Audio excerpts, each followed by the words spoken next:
നമസ്കാരം. Bigg Boss Malayalam season 6 day 26 review കേട്ടോ. ഒരു 3-4 ഇൻട്രോ എടുത്തതിന് ശേഷമാണ് ഇപ്പോൾ നമ്മൾ വീണ്ടും ഒരു ഇൻട്രോയിലേക്ക് കടന്നിരിക്കുന്നത്. അപ്പോൾ അതിൻ്റെ കുറച്ച് കോമഡി ആ ഒരു ചിരിയാണ് ഇതിൻ്റെ കണ്ടിന്യൂഷൻ ആയിട്ടുള്ളത്. പിന്നെ ഇന്നത്തെ ദിവസത്തേക്ക് കിടക്കുകയാണെങ്കിൽ ഇത് ഇങ്ങനെ ഇന്നത്തെ ദിവസം ആസ് യൂഷ്വൽ പ്രത്യേകിച്ച് ഒന്നുമില്ല അല്ലേ. പക്ഷെ കാര്യമായിട്ട് അടികളൊന്നും നടന്നിട്ടില്ല ഒന്നും അല്ലേ. ഒരു വലിയ ഫൈറ്റ് ഒന്നും ഉണ്ടായില്ല. സാധാരണ ദിവസത്തിൽ മനുഷ്യന്മാരെ ഭ്രാന്താക്കുന്ന രീതിയിലുള്ള ഫൈറ്റുകൾ ഉണ്ടായില്ല. പക്ഷെ എന്നാലും അത്യാവശ്യം രീതിയിൽ സംഭവങ്ങൾ ഉണ്ടായി. വളരെ ഇമ്പോർട്ടൻ്റ് ആൻഡ് എന്താ പറയുക കുറച്ച് ഒരു സെൻസിറ്റീവായിട്ടുള്ള സെൻസേഷണൽ ആയിട്ടുള്ള ന്യൂസോട് കൂടിയാണ് ഇന്ന് രാവിലെ ബിഗ് ബോസ് സ്റ്റാർട്ട് ചെയ്തത്. അതായത് പുലർച്ചെ 5 മണി 5:15 തന്നെ ജിൻഡോ നീറ്റിട്ട് ബാത്റൂമിൽ എല്ലാ സത്യത്തിൽ ജിൻഡോ എന്താ വെച്ചാൽ ഇന്നലെ ആ അർജുൻ ഐസ്ക്രീം കട്ടുണ്ടായിരിക്കണം.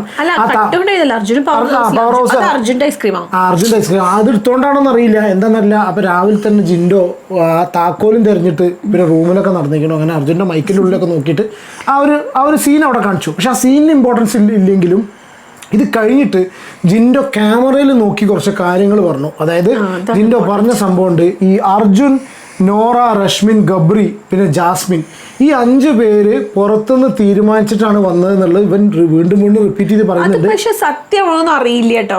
കാരണം അർജുനൊന്നും ഇവരായിട്ട് പറയാൻ പറ്റില്ല, നമുക്കൊന്നും പറയാൻ പറ്റില്ല. നോറയും ജാസ്മിനും പണ്ട് അറിയണം. പക്ഷെ അത് വെച്ചിട്ട് അവർ ഇതിനു വേണ്ടി ഇവൻ പറഞ്ഞ ഇവനെയും ക്ഷണിച്ചിട്ടുണ്ട്, അതായത് ജിൻഡോനെയും ക്ഷണിച്ചിട്ടുണ്ട്. പക്ഷെ ഞാൻ പോയിട്ടില്ല. എനിക്ക് ഒരു കാര്യം ഉറപ്പാണ്, റസ്മിനും ജാസ്മിനും കറക്റ്റ് 100% പുറത്തുനിന്ന് നോറയും ഇവര് 3 പേരും എന്തൊക്കെയോ കണക്ഷൻ ആയിട്ടാണ് വന്നിരിക്കുന്നത്. അത് നോറയും ജാസ്മിനും സംസാരിച്ചിട്ടുണ്ടോ അറിയില്ല. എന്തായാലും റസ്മിൻ ഇവര് 2 പേരായിട്ട് പുറത്തുനിന്ന് സംസാരിച്ചിട്ടുണ്ട്. കാരണം റസ്മിൻ വരുന്നുണ്ട് എന്ന് അറിഞ്ഞതിന് ശേഷം ജാസ്മിൻ കോൺടാക്ട് ചെയ്തിട്ടുണ്ട്, സംസാരിച്ചിട്ടുണ്ട്. അതുകൊണ്ടാണ് അവര് ആ ഒരു ബോണ്ട് അവർ അങ്ങോട്ടും ഇങ്ങോട്ടും ഒക്കെ ആയാലും കളയാണ്ട് അവിടെ നിൽക്കുന്നത്. എത്ര അടിപിടി കൂടി കഴിഞ്ഞാലും ഇവര് ആ പ്രശ്നം കളയുന്നില്ല. പിന്നെ മാത്രമല്ല റഷ്മിൻ ഇത് ഭയങ്കരമായിട്ട് കോംപ്രമൈസ് ആണ്.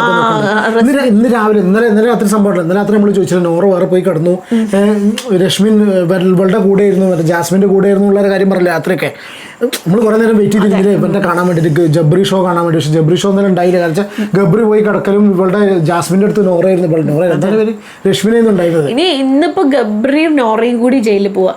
അതെ, അത് നല്ല രസമാണ് കേട്ടോ. അപ്പോൾ നമുക്ക് അതിലേക്ക് വരാം. അത് ഭയങ്കര ഒരു സംഭവമാണ്. ഇന്ന് രാത്രി എന്തായാലും കുറച്ച് നേരം ഉറക്കൊഴിക്കേണ്ടി വരും മിക്കവാറും.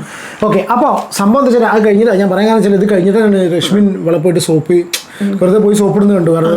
ഒപ്പം ബെഡ് പോയി കിടക്കണ കാര്യമൊക്കെ കണ്ടു. പിന്നെ അവിടെ അപ്സരയൊക്കെ ഭയങ്കര ചൂടാക്കി കിടന്നു. ജാസ്മിന്റെ അടുത്ത് പോയിട്ട് ഉണ്ട്. ഏതായാലും അവർ തമ്മിൽ കണക്ഷൻ ഉള്ള പോലെ തന്നെ തോന്നുന്നുണ്ട്. എന്താണെന്ന് അറിയില്ലെങ്കിൽ മറ്റേ ജിൻഡോ നുണ പറഞ്ഞാണെന്നുള്ള അറിയില്ലല്ലോ ഒന്നത്. പിന്നെ രണ്ടാമത് ഭയങ്കര സീരിയസ് ഡിസ്കഷൻ. ഇത് ശരിക്കും ഡിസ്കഷനും പ്രത്യേകിച്ച് ലാലേട്ടൻ നാളെ വരുമ്പോൾ ചോദിക്കണം എന്നുള്ള കാര്യങ്ങളിൽ പ്രേക്ഷകർ ഏറ്റവും കൂടുതൽ എടുത്ത് പറഞ്ഞിട്ടുള്ളത് ഞങ്ങൾക്കും പേഴ്സണലി ഫീൽ ചെയ്തിട്ടുള്ള സംഭവമാണ് ഇന്ന് അവിടെ യമുന എടുത്തിട്ടുള്ള. യമുന ഭയങ്കര മെച്ചൂർഡായിട്ട് പറഞ്ഞ കാര്യം കേട്ടോ. അത് വളരെ പിന്നെ നല്ലൊരു കാര്യമാണ്. എനിക്കും തോന്നിയ കാര്യമാണ്, ഓരോരുത്തർക്കും തോന്നിയതാ. അതായത് ഈ ഗബ്രി ജിൻഡോ വിഷയത്തിൽ അവിടെ ഒരു ഇഷ്യൂ വന്നത് ഗബ്രി സത്യത്തിൽ ജാസ്മിനെതിലേക്ക് വരാനുള്ള കാരണം ഗബ്രിയാണ്. അല്ല ബിദു, ഗബ്രി ജിൻഡോ നോക്ക്, ഗബ്രിയും ജിൻഡോ തമ്മിലുള്ള ആ തൊടൽ ഇഷ്യൂ ഉണ്ടല്ലോ. ഈ തൊടൽ ഇഷ്യൂ എന്നല്ലേ ഇതിന്റെ ആ ഒരു സെക്ഷൽ ഫ്രസ്ട്രേഷൻ സംഭവം ഉണ്ടായിട്ടുള്ളത് അല്ലേ. സത്യം പറഞ്ഞാൽ ജാസ്മിൻ ജിൻഡോ കാക്കാനോട് പറഞ്ഞതാണ് കാക്കൊക്കെ പോയിപ്പോ. അത് അന്ന് രാവിലെ ഭയങ്കര അടി ഉണ്ടായില്ലേ. അതായത് ഗബ്രി പറഞ്ഞു ഗബ്രീനെ തൊടാൻ പാടില്ല, അത് ജാസ്മിനാണ് പ്രശ്നം ഉണ്ടാക്കിയത് ജിൻഡോനോട്. അതായത് ജിൻഡോ നോക്കണത് അങ്ങനെയാണ്. ജാസ്മിന്റെ പിന്നെ ഡ്രസ്സ് അവിടെ വെച്ചപ്പോ ഇന്നർവേഴ്സ് ഉണ്ടായിരുന്നു. അപ്പൊ അത് ജിൻഡോ കാണിച്ചു എന്ന് പറഞ്ഞിട്ടുള്ള ആ അടിയിൽ ഇവര് സംസാരിച്ച് കുറച്ച് കഴിഞ്ഞപ്പോ ജിൻഡോനോട് ജാസ്മിൻ പറഞ്ഞതാണ് നിങ്ങൾക്ക് സെക്ഷൽ ഫ്രസ്ട്രേഷൻ ആണ് എന്ന് ശരിക്കും പറഞ്ഞു. അത് അന്ന് അവരാരും മൈൻഡ് ചെയ്തില്ല. അതൊരു പ്രശ്നമേ അവിടുത്തെ പെണ്ണുങ്ങൾക്ക് ആർക്കും ഉണ്ടായിരുന്നില്ല. പക്ഷെ ഇന്ന് യമുന അതിനെ കുറിച്ച് സംസാരിച്ചു. സീരിയസ് ഇഷ്യൂ ആണ് ഈ പറഞ്ഞിട്ടുള്ളത്. ഒരാൾക്ക് സെക്ഷൽ ഫ്രസ്ട്രേഷൻ ഉണ്ടാവാന്നൊക്കെ പറയുന്നത് ഇത് അതിന്റെ വേർഡിന്റെ മീനിങ് ജാസ്മിൻ അറിയോ? പക്ഷെ ജാസ്മിനും ഗബ്രി നേരെ തിരിച്ചാ പറയണത്. യമുനയ്ക്ക് അതിന്റെ വേർഡ് മീനിങ് മനസ്സിലായില്ല. എന്താ ഞങ്ങൾ അതിന്റെ ഉദ്ദേശിച്ചത് നിങ്ങൾക്ക് മനസ്സിലായോ? സത്യം പറഞ്ഞ ചോദിക്കാൻ സെക്ഷൽ ഫ്രസ്ട്രേഷൻ എന്ന് പറഞ്ഞാൽ ആകെ ഒരു അർത്ഥമേ ഉള്ളൂ. സെക്ഷൽ ആക്ടിവിറ്റി നടക്കാതിരുന്നത് കൊണ്ട് വരുന്ന ആ ഒരു പ്രശ്നം അല്ലെങ്കിൽ മര്യാദക്കല്ല എന്നുള്ളത്. അതൊരു മനുഷ്യനെ കുറിച്ച് ഇങ്ങനത്തെ ഒരു പബ്ലിക് പ്ലാറ്റ്ഫോമിൽ വന്നിരിക്കുന്ന സമയത്ത് യമുന ചോദിച്ചൊരു ചോദ്യമുണ്ട്. യമുന പറഞ്ഞതെന്ന് വെച്ചാൽ 23 വയസ്സായ ഈ പെൺകുട്ടിക്ക് ഇവൾക്ക് ജാസ്മിന് ഇവിടെ കടന്നിട്ട് കാണിക്കുന്ന സെക്ഷൽ ഫ്രസ്ട്രേഷൻ, അതായത് ഇവിടെ കടന്ന് കാണിച്ചു കൂട്ടുന്നതേ സെക്ഷൽ ഫ്രസ്ട്രേഷൻ തീർക്കലാണോ, അതായത് ഗബ്രീന്റെ കൂടെ സീരിയസ് ആയിട്ട് എല്ലാവരും എനിക്കതിനെ സീരിയസ് ആയിട്ട് അതായത് ഈ സെക്ഷൽ ഫ്രസ്ട്രേഷൻ എന്ന് പറയുന്ന സമയത്ത് യമുന വളരെ ക്ലിയർ ആയിട്ട് പറഞ്ഞാൽ 23 വയസ്സായിട്ടുള്ള ഒരു പെൺകുട്ടി ഈ ഒരു ഹൗസിന്റെ ഉള്ളിൽ കിടന്ന് കാണിച്ചു കൂട്ടുന്നത് ഗബ്രീന്റെ കൂടെ കിടന്ന് കാണിച്ചു കൂട്ടില്ലേ, അതാണ് ശരിക്കും അത് സെക്ഷൽ ഫ്രസ്ട്രേഷൻ കൊണ്ടാണോന്ന് അതാണ് അവർ വെച്ചിട്ടുള്ളത്. അതായത് ഇവര് പറയണത് എന്താന്ന് വെച്ചാൽ അന്ന് ജിൻഡോൻ ആ പറഞ്ഞത് ശരിയുള്ള സ്റ്റേറ്റ്മെന്റ് അല്ല, അത് ശരിക്കും പറയുകയാണെങ്കിൽ അതൊരു പ്രശ്നമാക്കാം. പിന്നെ മാത്രമല്ല അങ്ങനെ ഇങ്ങോട്ട് പറഞ്ഞു കഴിഞ്ഞാൽ അങ്ങനെ ഒരാളാണെങ്കിൽ അയാളുടെ കൂടെ ഇത്രയും സ്ത്രീകളും ആൾക്കാരും അവിടെ ജീവിക്കണില്ലേ, ആണായാലും പെണ്ണായാലും അത്രയും ആൾക്കാർ അയാളുടെ കൂടെ ജീവിക്കണില്ലേ, അത് ശരിയാണോ എന്നുള്ളതാണ് യമുന ചോദിച്ചത്. അപ്പൊ അപ്പോഴാണ് യമുന പറഞ്ഞത് അങ്ങനെയാണെങ്കിൽ ഈ കുട്ടി 23 വയസ്സുള്ള ഈ കുട്ടി കാണിക്കുന്നത് ഈ സെക്ഷൽ ഫ്രസ്ട്രേഷൻ കാരണം ഗബ്രീനെ യൂസ് ആക്കുകയാണോ എന്ന് യമുന ചോദിച്ച ചോദ്യമാണ്. അല്ല സ്വാഭാവികമായിട്ടും പുറത്തുള്ള കുറച്ചൊക്കെ അവര് ഇതെന്താ ഇത്രയും ദിവസം മുന്നേ ഇല്ല ഫസ്റ്റ് സ്റ്റാർട്ടിങ്ങിലൊക്കെ ഇവർ ഏറ്റവും കൂടുതൽ രണ്ട് കുട്ടികളല്ലേ ഫ്രണ്ട്സ് ആണെന്ന് പറഞ്ഞ് സപ്പോർട്ട് ചെയ്തിരുന്ന ആളാണ് യമുന. യമുന മാറണമെന്നുണ്ടെങ്കിൽ യമുനയുടെ കണ്ണില് ഇങ്ങനെ ഇഷ്ടപ്പെടാ പ്രത്യേകിച്ച് എന്താ പറയുക, ഇതോ ഇവര് രാത്രി എണീറ്റ് നോക്കിയപ്പോ ഇപ്പൊ നമ്മള് ലൈവില് കാണാനായിട്ടാണോന്ന് അറിയോ, യമുന രാത്രി എണീറ്റ് നോക്കിയ സമയത്ത് ബിഗ് ബോസ് ഫുള്ള് കാണിക്കുന്നില്ല, ബിഗ് ബോസ് കംപ്ലീറ്റ് ആയിട്ട് ബിഗ് ബോസേ ഭൂലോകം ഓടായിപ്പ്. അതിനിപ്പോ ഇന്നിപ്പോ ആ ഒരു എന്താ പറയുക എന്റെ ബാപ്പ പൊരിച്ചിട്ട് എന്നൊക്കെ പറയില്ലേ, ബിഗ് ബോസേ ഭൂലോകം ഓടായിപ്പാണ്. അവർ എഡിറ്റ് ചെയ്തിട്ടാണ് ഒരു സംഭവം മറ്റേ എഡിറ്റ് ചെയ്തിട്ടാണ് കട്ട് ചെയ്തിട്ടൊക്കെ കാണിച്ചിട്ടുണ്ടാവുക. ഒരു പക്ഷേ ചിലപ്പോൾ യമുന അതിൻ്റെ ഉള്ളിൽ പോയ സംഭവം എന്താ കാണിച്ചത്, എന്താ അവർ കാണിച്ചത് എന്നുള്ളത് ഒരു പക്ഷേ ചിലപ്പോൾ ബിഗ് ബോസ് കാണിക്കാനായിട്ടാണ് ആ അറിയില്ലല്ലോ. അവരുടെ ഫുട്ടേജ് ഉണ്ടായിക്കൂടായില്ലല്ലോ, അവർ ചിലപ്പോൾ സെൻസർ ചെയ്തിട്ട് ഇവിടെ ഉണ്ടാവുള്ളൂ, ഒരു ഇതിലപ്പുറം വിടുന്നുണ്ടായിരിക്കില്ല. എന്താണെന്നുണ്ടെങ്കിൽ ഇങ്ങനെ ഒരു ഡിസ്കഷൻ അവിടെ ഉണ്ടായി. ലാലേട്ടം വരുന്ന സമയത്ത് ഈ ഒരു സെക്ഷൽ ഫ്രസ്ട്രേഷൻ എന്ന സംഗതി ഈ ഒരു പറഞ്ഞൊരു ആരോപണം വളരെ ജിൻഡോനെ സപ്പോർട്ട് ചെയ്തിട്ടല്ല. ഇനിയിപ്പോ ജിൻഡോക്ക് ജിൻഡോന്റെ പേഴ്സണൽ ലൈഫ് എന്താണ്, അയാളുടെ ക്യാരക്ടർ എന്താണ്, ഇതൊന്നും നമുക്കറിയില്ല. പക്ഷെ എന്നാലും ഹൗസിനുള്ളിൽ ഒരാൾക്ക് അത് ഉണ്ട് എന്ന് പറയുന്ന സമയത്ത് ഇതിന്റെ കൂടെ മാനവും മര്യാദയ്ക്ക് പുറത്ത് ജീവിക്കുന്ന രീതിയിലുള്ള കുറച്ച് കല്യാണം കഴിഞ്ഞിട്ടുള്ള കുറച്ച് സ്ത്രീകളതിനുള്ളിലുണ്ട്, കല്യാണം കഴിഞ്ഞവരും കഴിയാത്തവരും കിട്ടും. അപ്പൊ ഇയാൾ ഇങ്ങനെ സെക്ഷൽ ഫ്രസ്ട്രേഷൻ ഉള്ള ഒരാളുടെ കൂടെ ഈ ഒരു ഹൗസിൻ്റെ ഉള്ളിൽ ജീവിക്കാന്ന് പറഞ്ഞ സമയത്ത് സ്വാഭാവികമായിട്ട് മറ്റുള്ളവർക്ക് പ്രോബ്ലം ഉണ്ടാവും. അപ്പൊ ഇതൊരു സംഭവം. ഇത് കഴിഞ്ഞ ശേഷം പിന്നെ കിച്ചണിൽ വന്നിട്ട് കുളി, എൻ്റെ അമ്മേ കുളി എന്ന് പറഞ്ഞ സംഭവം ഒരു ബിഗ് ബോസിൽ തന്നെ അല്ല ബിഗ് ബോസ് പോലെ ഒരു ഇന്റർനാഷണൽ ഷോയിൽ കുളി ഒരു വിഷയമായിട്ട് വരുന്ന പറഞ്ഞാൽ സത്യം പറയാം ചിരിക്കണോ എന്നുള്ള കാര്യം ഇപ്പോഴും മനസ്സിലാവും. മേല് കഴുകുന്നില്ലാന്ന് അതാണ് ഇന്നത്തെ വിഷയം ഉണ്ടായത്. അത് ജിൻഡോ അതോ സംഭവം വീണ്ടും എടുത്തിടുന്നു. ജിൻഡോ ഈ സംഗതി ജിൻഡോ ആളല്ല സാധനം. ഇപ്പം എന്തെന്നറിയോ, കിച്ചണിൻ്റെ ഉള്ളിൽ ഈ സംഗതി എടുത്തിട്ട് പറയുന്നുണ്ട് ഈ കുളീൻ്റെ വിഷയം പറയുന്നുണ്ട്. അപ്പോൾ അവള് പറയുന്നുണ്ട് പിന്നെ ഞാൻ തല ഞങ്ങൾ ഡെയിലി കുളിക്കാറില്ലാറുണ്ട്, പക്ഷെ നമ്മൾക്കാണെങ്കിൽ തല ഡെയിലി ഒരു നേരം തല എല്ലാവരും ഡെയിലി കുളിക്കൊന്നുമില്ല, ചിലപ്പോൾ മുടിക്ക് അതല്ല തല ചിലപ്പോ ഉണങ്ങാൻ അങ്ങനത്തെ പ്രശ്നത്തിൽ തല ചിലപ്പോൾ 1-2 ദിവസം കൂടുമ്പോഴൊക്കെ കുളിക്കുന്നുണ്ടാവും. പക്ഷെ എങ്ങനെ പോയാലും 2 നേരം മേല് കഴുകാത്തവരുണ്ടാവും. അങ്ങനെ ഒരാഴ്ച മേല് കഴുകാത്ത ആൾക്കാർ ഗൾഫിൽ ഞാൻ ജോലി ചെയ്യുന്ന സ്ഥലത്ത് ഞാൻ പറയാം, ഗൾഫിൽ ഞാൻ ജോലി ചെയ്യുന്ന സമയത്ത് നമ്മുടെ ഡ്രൈവർ ഒരു ചങ്ങാതി ഇജാസിന്റെ ചങ്ങായി പാകിസ്ഥാനിയാണ്. ഇവനൊരാഴ്ചയൊക്കെ കുളിക്കായിരിക്കും. ഇവളുടെ ഈ കുളിയില്ലായ്മ കാണുന്ന സമയത്ത് സത്യം പറഞ്ഞാൽ എനിക്കിതാ തോന്നുന്നത്. കാരണം അവിടെ പച്ചകളുണ്ടല്ലോ, പാകിസ്ഥാനികൾ മറ്റുകൾ കുളിക്കില്ല. കാരണം ഒരിക്കലും കുളിക്കില്ല, എന്നിട്ട് ഇങ്ങനെ സ്പ്രേ അടിച്ചിട്ട് അവർക്കൊരു മുടി നല്ല മുടിയായിരിക്കും. ഈ സ്ഥിരമായിട്ട് വെള്ളം തട്ടാത്തോണ്ട് അവിടെ ആ മുടി ഇങ്ങനെ വെള്ളം തട്ടാത്ത മുടിയല്ല, അപ്പോൾ മുടി ഇങ്ങനെ ഇതാക്കി നടക്കുക. പിന്നെ കുറേ ലിപ്സ്റ്റിക് ഇട്ട് കഴിഞ്ഞാൽ അത് മതിയല്ലോ. അപ്പോൾ അങ്ങനെ കുളി വിഷയം ഉണ്ടായിട്ട് അവിടെ നിന്ന് ഇറങ്ങി വന്നിട്ട് ജാൻമണീൻ്റെ കൂടെ നേരെ സിഗരറ്റ് വലിക്കുന്ന ഒരു സിറ്റുവേഷനിക്ക് നേരെ അവിടേക്ക് പോകുന്നൊരു സംഭവം. അതാണ് അടുത്തത്. പിന്നെ എന്താ വെച്ചാൽ അടുത്ത ഒരു മീറ്റിങ്ങിന് വിളിക്കുന്നു, സ്വാഭാവികമായിട്ട് വിളിക്കുന്നത് ഈ ക്യാപ്റ്റനെ സെലക്ട് ചെയ്യുന്ന ഒരു ഇതിന് വിളിക്കുന്ന സമയത്ത് സ്വാഭാവികമായിട്ടും ജാസ്മിൻ എന്തുകൊണ്ടാണ് ഇങ്ങനെ റിപ്പീറ്റ് ചെയ്യുന്നതെന്ന് അറിയില്ല. ചില ആൾക്കാർക്ക് എത്ര പറഞ്ഞാലും മനസ്സിലായി ബിഗ് ബോസ് ദേഷ്യപ്പെട്ടു മൈക്കിടാതെ വന്നിട്ടുണ്ട്. ഇന്നിപ്പോ മറന്നതാണോന്ന് അറിയില്ല, ശ്രദ്ധിച്ചിട്ടുണ്ട്. അല്ല കഴിഞ്ഞ ഗബ്രീൻ്റെ അടുത്തേക്ക് പോകുന്ന സമയത്ത് മൈക്കൂരിട്ട് പോകുന്നത് ചിലപ്പോൾ വേറെ റീസൺ ആയിരിക്കാം, വോട്ടെവർ. ഒന്നത് പിന്നെ ശരി ക്യാപ്റ്റൻസി ടാസ്കിൽ ഒന്നുമില്ല, ജാസ്മിനെ തന്നെ തെരഞ്ഞെടുത്തു. അവിടെ യമുനയ്ക്ക് നിൽക്കണം എന്നൊക്കെ പറഞ്ഞു. ജാസ്മിൻ ക്യാപ്റ്റൻ ആയതോടുകൂടി വേറൊരു സംഭവം അവിടെ നടന്നെന്താ വെച്ചാൽ ഇനി നേരെ പവർ ടീമിന്റെ ബാക്കിയായിട്ട് ഗബ്രീനെ പവർ ടീമിൽ നിന്ന് പുറത്ത് ആക്കി അല്ലേ. പവർ ടീമിൽ കേട്ടണോ വേണ്ട, നീ പുറത്ത് നിൽക്കുന്ന ജാസ്മിൻ പറഞ്ഞു. അത് ഇവൻ ഈഗോ അടിച്ചിരിക്കും. എന്നിട്ട് ഇവൻ പറയണേ ഞാൻ ഈഗോയിസ്റ്റിക് പേഴ്സൺ അല്ല.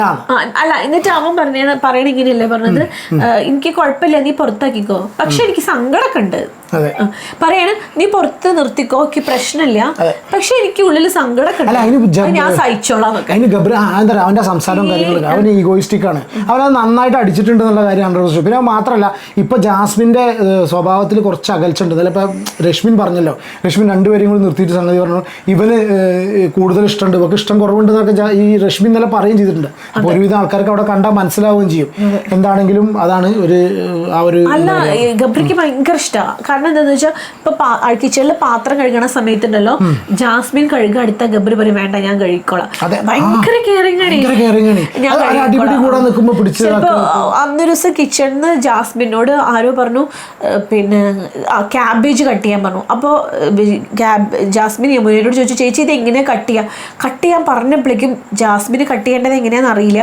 അപ്പോഴേക്കും ഗബ്രി പറയാണ് അത് അവൾക്കറിയില്ല, ഞാൻ ചെയ്തോളാം ജാസ്മിൻ അവിടെ വെക്കുക ചെയ്തു. അപ്പൊ ജാസ്മിൻ ദേഷ്യപ്പെട്ടിട്ട് പറഞ്ഞു വേണ്ട ഞാൻ ചെയ്തോളാം പറഞ്ഞു. ജാസ്മിനെ മനസ്സിലായി അത് ഭയങ്കര മോശമാണെന്ന് ഇങ്ങനെയാണ്. പിന്നെ അത് കേറേട്ടൻ അതന്നെയാവും. പിന്നെ അടുത്ത സംഭവം ജാൻമണി പ്രാക്ക് ശാപം.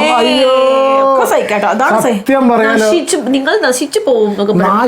എന്ത് ശാപം, നിന്നെ ഞാൻ നശിപ്പിക്കല്ല. അല്ല അതല്ല എന്താ പറയാ മറ്റേ സിനിമയില്ലേ ഏതാണ് കുറച്ച് സൈഡിലേക്ക് കാണണം. അതായത് കാഞ്ചന സിനിമയോ കാഞ്ചനല്ലേ മറ്റേ സിനിമ പൊട്ടൊക്കെ ഇട്ടിട്ട് മറ്റേ ഈ നാഗവല്യല്ലേ അതേമാതിരി കാഞ്ചന സിനിമ ഏതോ സിനിമല്ലേ ഫെർണാണ്ടസിന്റെ ഏതോ പടം എന്നറിയില്ല. എന്ത് ശാപത്, ഇങ്ങനെ ശപിക്കും.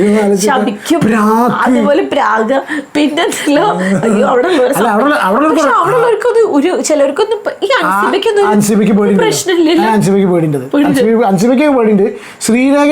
ശ്രീരേഖ മാത്രമല്ല കാര്യമായിട്ട് ചാരമണിക്ക് അതിനെ സംസാരിച്ചിട്ടുള്ളൂ. നൂറ് സംസാരിക്കുന്നുണ്ട് തോന്നുന്നുണ്ട്. അൻസിബയ്ക്ക് പേടിയുണ്ട്. അങ്ങനെ കുറെ ഉണ്ടെങ്കിൽ പേടിയുണ്ട്. ഒന്ന് ആലോചിച്ചു അതിന്റെ രൂപവും ഇതൊക്കെ വെച്ചിട്ട് നാക്കൊക്കെ കാണിച്ച് കണ്ണക്കുരുട്ടി പ്രാഗിയ. ഇതൊക്കെ ഇന്നത്തെ കാലത്ത് എത്ര ഫോർവേഡായിട്ട് ചിന്തിക്കുന്നു പറഞ്ഞു കഴിഞ്ഞാൽ ഒരുപാട് പേർക്ക് ഈ അന്ധവിശ്വാസത്തിലൊക്കെ അന്ധവിശ്വാസം ഉണ്ട്. ഒന്നത്. രണ്ടാമത് കൂടോത്രം, മൂന്നാമത് ഈ ബ്ലാക്ക് മാജിക് പോലത്തെ സാധനങ്ങൾ, പിന്നെ ഈ ചാത്തൻ സേവ, കുട്ടിച്ചാത്തൻ സേവ, അങ്ങനത്തെ കുറേ പരിപാടികളുണ്ട്. ഇതൊക്കെ വിശ്വസിക്കുന്നവരുണ്ടാവും. ഇതോ അപ്പോൾ ഒരാളെ മുന്നിൽ ചെന്ന് ഇജാതി പ്രാക്ക് കയറുമ്പോൾ ഈ പ്രാക്ക് അല്ലെങ്കിലും ഈ പ്രാക്ക് പെട്ടെന്ന് കേൾക്കുമ്പോൾ നമുക്ക് ടെൻഷൻ വരും. നടക്കില്ലേ എന്നുള്ളതല്ല, പക്ഷെ ടെൻഷൻ ആയിപ്പോകും. എന്താണെന്നുണ്ടെങ്കിലും ഇന്ന് പറഞ്ഞ ഡയലോഗ് കേട്ടില്ലേ, അയ്യോ അതൊന്നല്ല തേർഡ് ക്ലാസ് ഒക്കെ കഴിഞ്ഞു. ബിസിനസ് ക്ലാസ് 2006 മുതലേ ബിസിനസ് ക്ലാസ്സിൽ യാത്ര. അത് എന്തിനാ പറഞ്ഞെന്ന് വെച്ചാൽ ശ്രീരേഖ എന്തോ എന്തിനായിരുന്നു നോമിനേറ്റ് ചെയ്തു. അതിൽ അവിടെ വന്നതെന്ന് പറയാൻ നിങ്ങൾ എന്താ മനസ്സിലാക്കിയത്, ഞാൻ ബിസിനസ് ക്ലാസ്സിൽ യാത്ര ചെയ്യുന്ന ആളാണ്, എന്റെ ഫാമിലി അങ്ങനത്തെ ഫാമിലി, ഞാൻ അങ്ങനത്തെ ഫാമിലിന്ന് വന്ന് റോട്ടിൽ തട്ടി മുട്ടി കിടക്കുന്ന ആളല്ലാന്ന്. അതായത് അവിടെ ഉള്ളവരൊക്കെ ആരൊക്കെയോ റോട്ടിൽ തട്ടി മുട്ടിയിരിക്കണം. പക്ഷെ അത് റസ്മിൻ, നോറ ഇവർക്കൊക്കെ ഭയങ്കര, റസ്മിനെ മുമ്പേ കണ്ടിട്ടുണ്ട് ഇത്ര. അപ്പൊ റസ്മിൻ, നോറ ഇവർക്കൊക്കെ ഭയങ്കര വിഷമം അറിയില്ല. എന്താണെന്നുണ്ടെങ്കിൽ അവർക്ക് ബിസിനസ് ക്ലാസ് എക്കണോമിക് ക്ലാസ് ഒരു ഏതോ ബഹിരാകാശത്താണ്. അവര് ലാലേട്ടനെക്കാട്ടിലും ബിഗ് ബോസിനെക്കാളും ഒക്കെ വലിയ സംഭവം സെലിബ്രേറ്റ് ചെയ്യണം അവിടെ. അങ്ങനെയാണ് അവര് നടക്കണത്. അല്ല അവരങ്ങനെയാണ് നടക്കണം, അവര് നടത്തുന്നത് അങ്ങനെയാണ്. അതിനെ വലിയ കുഞ്ഞമ്മയ്ക്ക് നിർത്തി ഒരു കൊച്ചമ്മയായിട്ട് അതിനെ വാഴിച്ച എന്താ സ്ഥിതി. ഒന്നാമത് എന്താ അറിയോ, ബിഗ് ബോസിൽ വരുന്ന എല്ലാവർക്കും സിനിമയാണ് സ്വപ്നം കാണുന്നത്. അൾട്ടിമേറ്റ്ലി വളരെ കുറച്ച് ആൾക്കാരെ അല്ലാത്തവരുള്ളൂ കേട്ടോ. ഇവരൊക്കെ സിനിമ സ്വപ്നം കാണുന്ന ആൾക്കാർക്ക് ഈ സെലിബ്രിറ്റീസിനായിട്ട് ഏറ്റവും കൂടുതൽ അടുത്ത് കഴിയുന്ന ഒരു വ്യക്തിയാണ് അവരുടെ മേക്കപ്പ് ആർട്ടിസ്റ്റാണ്. അങ്ങനത്തെ ഒരു സ്ത്രീയാണ് ഇതല്ല.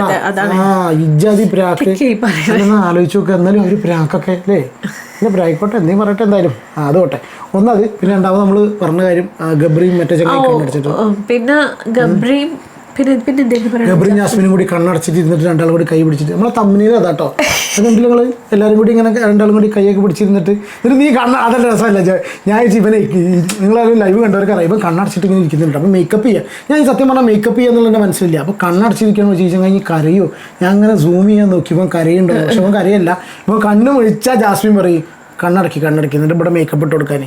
മറ്റേ പെണ്ണായിട്ട് വേഷം കെട്ടാൻ ഇന്നലത്തെ ശിക്ഷയാവുന്നു അല്ലേ, അതൊക്കെയാണ് കഥ. എന്താണെങ്കിലും അവൻ ഈഗോയിസ്റ്റിക് അല്ലാന്ന് അവൻ തന്നെ 10 വട്ടം പറയുന്നുണ്ട്. അത് തന്നെ ക്ലിയർ ആയിട്ട് മനസ്സിലാവുന്നുണ്ട് അവൻ ഡബിൾ ട്രിപ്പിൾ ഈഗോ ഉള്ള ആളാന്നുള്ളത്. പിന്നെ പെൺവേഷം കെട്ടിയിട്ട് നടന്ന സമയത്ത് അർജുൻ കയറിയിട്ട് പെണ്ണെന്നൊക്കെ പറഞ്ഞ് കയറി പിടിക്കുന്നുണ്ട്. അതൊക്കെ പിന്നീട് എപ്പോഴെങ്കിലും കേസായി വരാണ്ടെന്ന് നോക്കിക്കോട്ടെ. എന്തെങ്കിലും പ്രശ്നം വരുമ്പോൾ ഈ ഊച്ചാളി ഊള ഗബ്രി വിളിച്ച് പറയും ഇവൻ എന്നെ കയറി പിടിച്ചിട്ടുണ്ട്.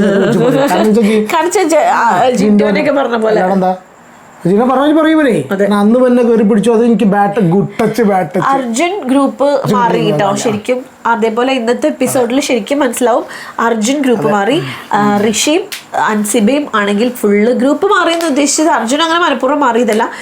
ഇന്നലെ ആ ഒരു ഗെയിമിൽ ചെറിയൊരു ചേഞ്ച് അർജുൻ കാരണം വരുത്തിയതിന് അൻസിബയ്ക്കോ ഋഷിക്കോ അത് ഭയങ്കര വിഷമമായിട്ടുണ്ട്. അപ്പോൾ അവർ വേറെ രീതിയിലാണ് ഇപ്പോൾ വിചാരിച്ചിരിക്കുന്നത്. അർജുൻ ഇത്രയും കാലം അൻസിബ പറയുന്നത് നമ്മളെ എൻ്റെ കുട്ടികൾ എന്നൊക്കെ പറഞ്ഞിരുന്നത് വെറുതെ ആയിരുന്നോടാ. അപ്പോൾ ഋഷി പറയുന്നത് ഒരു റൂം മാറിപ്പിക്കും, ആൾ മാറിയില്ലേ. അപ്പം അൻസിബ പറയുന്നത് റൂം മാറിയിട്ടൊന്നും അല്ല, അവൻ്റെ സ്വഭാവം അതന്നെയായിരിക്കും ആദ്യം മുതലേ, അവൻ അന്ന് കരഞ്ഞതൊക്കെ വെറും അഭിനയമായിരുന്നു എന്നൊക്കെ പറയുന്നുണ്ട്. എല്ലാരും ഇവരുടെ കളി കളിക്കണ അൻസിബി ഋഷി, അതേപോലെ അർജുന് കളിക്കണ്ടേ.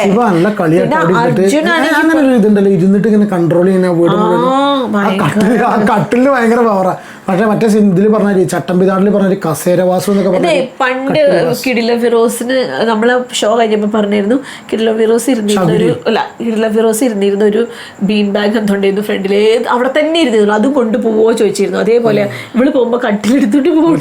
എല്ലാരും കമന്റിൽ പറയുന്നത് കട്ടിൽ ബാ അപ്പൊ ഇതൊക്കെ ഇന്നത്തത്. പിന്നെ ഇനിയിപ്പോ നാളെ വൈൽഡ് കാർഡുകൾ കയറുകയാണ്. കുറെ ആൾക്കാരെ പേര് പറഞ്ഞു, പക്ഷെ നമുക്ക് കാര്യമായിട്ട് പരിചയമുള്ള ഒരാള് പറഞ്ഞാൽ നമ്മളെ രഹസ്യം അരിയണ്ണൻ അല്ലേ, സായി സീക്രട്ട് ഏജന്റ് പറഞ്ഞിട്ട് ഗ്രൂപ്പുകളുടെ ഏകദേശം ഉറപ്പായിട്ടൊക്കെ പറയണത്. നമ്മൾ അറിഞ്ഞിട്ടൊന്നുമില്ല, പക്ഷെ നമുക്ക് ഇങ്ങനെ ഒരു ഇതിൽ മെസ്സേജ് ഒക്കെ വന്നതാ. സായി നല്ല കേറിയിട്ട് ഞാനിപ്പോ ഒരു പോൾ ഇട്ടു കേട്ടോ. പോൾ ഇട്ടു ഇങ്ങനെ നോക്കിയിട്ട് സീക്രട്ട് ഏജന്റ് കയറി കഴിഞ്ഞാൽ പൊളിക്കുമോ തിരിച്ചത്. പക്ഷെ പൊളിക്കുമോ അതോ ഒന്നും ഉണ്ടാവില്ല. പക്ഷെ ഒന്നും ഉണ്ടാവില്ല എന്നുള്ളതിനാണ് ഏറ്റവും കൂടുതൽ ആൾക്കാർ. ചിലപ്പോ ഒന്നും ഉണ്ടാവില്ല, ചിലപ്പോൾ അതിന് വേറെ സംഭവം ഉണ്ട്. ഇതോ ഈ സായിക്ക് ഒരു സംഗതി ഉണ്ട്. സായിക്ക് ഈ ഡിപ്ലോമാറ്റിക് ആയിട്ട് സംസാരിക്കുന്ന ഒരു സ്വഭാവമുണ്ട്. രണ്ട് സൈഡും കൂടി ബാലൻസ് ചെയ്ത്, ക്യാമറ കട്ടല്ലേ, രണ്ട് സൈഡും കൂടി ബാലൻസ് ചെയ്തിട്ട് സംസാരിക്കുന്ന ഒരു സ്വഭാവമുണ്ട്.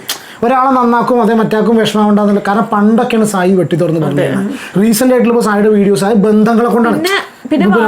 സംഗതി എന്താ പറയുക, ബന്ധങ്ങളെ കൊണ്ടാണ്. ഈയിടെ ബന്ധങ്ങൾ വരുന്ന സമയത്ത് സ്വാഭാവികമായിട്ടും ചില ആൾക്കാർക്ക് അങ്ങനെ ഉണ്ടല്ലോ, ബന്ധങ്ങൾ വന്നു കഴിഞ്ഞാൽ അവർ വെറുപ്പിക്കാൻ പറ്റില്ല. ഒറിജിനലായിട്ട് കളിക്കട്ടെ, ഒറിജിനലായിട്ട് കളിക്കുക എന്നുള്ളത് കണ്ടാൽ വേറെ ആരറിഞ്ഞില്ലെങ്കിൽ ഇവനെ അറിയും. കാരണം ചിലപ്പോൾ എൻ്റെ ഏകദേശം വീഡിയോസും കാര്യങ്ങളൊക്കെ നമ്മൾ കാണാമല്ലോ. ഓക്കെ, അപ്പോൾ ഇത്ര തന്നെ ഉള്ളൂ ഇന്നത്തെ ഒരു വീഡിയോ. എന്താ പറയുക ഇന്നത്തെ റിവ്യൂ. അപ്പോൾ ബാക്കി നാളെ ഇനിയിപ്പോൾ ശനിയാഴ്ച ഒന്നും ഇല്ലല്ലോ പ്രത്യേകിച്ച്.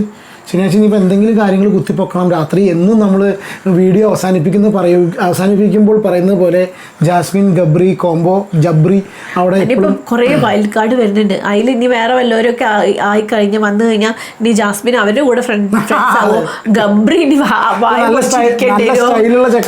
ഇനി ഗബ്രി വായം പൊളിച്ചിരിക്കേണ്ടി വരും. ഗബ്രിക്ക് വായം പൊളിച്ചിരിക്കും ആവശ്യമൊന്നുമില്ല. ഗബ്രിക്ക് അഫ്സൽക്ക, മുന്നക്ക, ഗബ്രിക്ക, ജിബ്രിക്ക, ജുബ്രക്ക എന്നിട്ട് കുറെ ടീമുണ്ട്. ഒരു സംഘടനയ്ക്ക് ആൾക്കാരുണ്ടാക്കും. അങ്ങനെ ഇരിക്കൊന്നുമില്ല. ഗബ്രിനെ സ്വീകരിക്കാൻ പുറത്ത് ആൾക്കാരുണ്ട്. ഇത് എന്താ മനസ്സിലാക്കണത്? അതൊക്കെ പോട്ടെ. അപ്പൊ എന്നാ ശരി, നമുക്ക് നോവൽ എഴുതാൻ സമയമായി. മണിയറ ഒരുങ്ങിയോ നോക്കട്ടെ. ഇന്നത്തെ മണിയറ ഏകദേശം സമയമായി. Good night, take care. അടുത്തൊരു വീഡിയോ കാണാം.